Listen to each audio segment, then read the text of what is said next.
जहां उसने अपनी शैतानी योजना को अंजाम देने का फैसला किया। फ्लोरेंसियो उन इलाकों में घात लगाकर बैठता जहां वह मासूम लड़कियों को निशाना बनाता था। वह जानता था कि वे सबसे आसान शिकार हैं और उन्हें पकड़ना उसके लिए आसान होगा। रात के अंधेरे में वह सुनसान गलियों और सड़कों के कोनों में अपने शिकार का इंतजार करता। उसकी आंखें अंधेरे में चमकती हुई किसी शिकारी जानवर की तरह, और फिर अचानक वह हमला करता। उसकी हरकतें इतनी तेज और अप्रत्याशित होती थीं कि किसी को भी संभलने का मौका नहीं मिलता था। उसके अपराधों में एक अजीब क्रूरता थी, एक ऐसी बर्बरता जो पहले कभी नहीं देखी गई थी। वह अपने शिकार को बेरहमी से काटता था, उनके शरीर पर अनगिनत घाव छोड़ जाता था। इस भयानक तरीके से हत्याएं करने के कारण उसे जल्द ही फ्लोरेस का पिशाच कहा जाने लगा। शहर में डर का माहौल था, लोग अपने घरों में दुबके हुए थे और हर तरफ दहशत फैली हुई थी। रात होते ही गलियां सूनी हो गई थीं, क्योंकि लोग डर के मारे अपने घरों से निकलने से कतराते थे।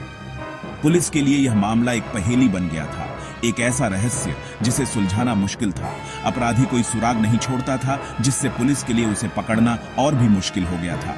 फ्लोरेंसियो को अपने खौफ पर गर्व था। उसे इस बात से खुशी मिलती थी कि वह लोगों को डरा रहा है।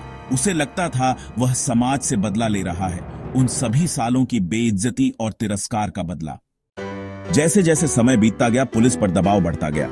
जनता की उम्मीदें बढ़ रही थीं और हर तरफ से आलोचना हो रही थी। जांच में कई मुश्किलें आईं, लेकिन पुलिस ने हार नहीं मानी और आखिरकार अथक प्रयासों के बाद एक पीड़िता के बयान से उन्हें अपराधी का सुराग मिला। यह एक महत्वपूर्ण मोड़ था जिसने जांच को सही दिशा में आगे बढ़ाया। पुलिस ने फ्लोरेंसियो पर नजर रखनी शुरू की।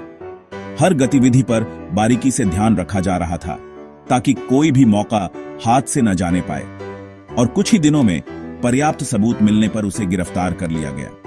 यह गिरफ्तारी शहर के लिए एक बड़ी राहत लेकर आई। गिरफ्तारी के बाद फ्लोरेंसियो ने अपने अपराध कबूल कर लिए। उसने सारे राज खोल दिए। उसने बताया कि उसका बचपन और समाज से मिली नफरत ही उसकी वजह थी।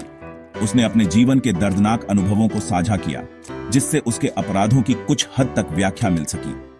अदालत ने उसे मानसिक रूप से बीमार पाया। विशेषज्ञों ने उसकी मानसिक स्थिति का गहन मूल्यांकन किया और इसलिए उसे जेल की बजाय अस्पताल भेजा गया ताकि उसका उचित इलाज हो सके।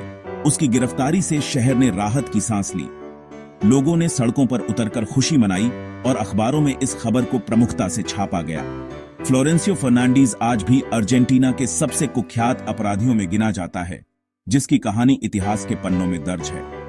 उसकी कहानी हमें सिखाती है, एक महत्वपूर्ण सबक देती है। समाज में किसी को भी अकेला या उपेक्षित न छोड़े, हर किसी को साथ लेकर चले, वरना अंधेरे में एक और राक्षस जन्म ले सकता है जो समाज के लिए खतरा बन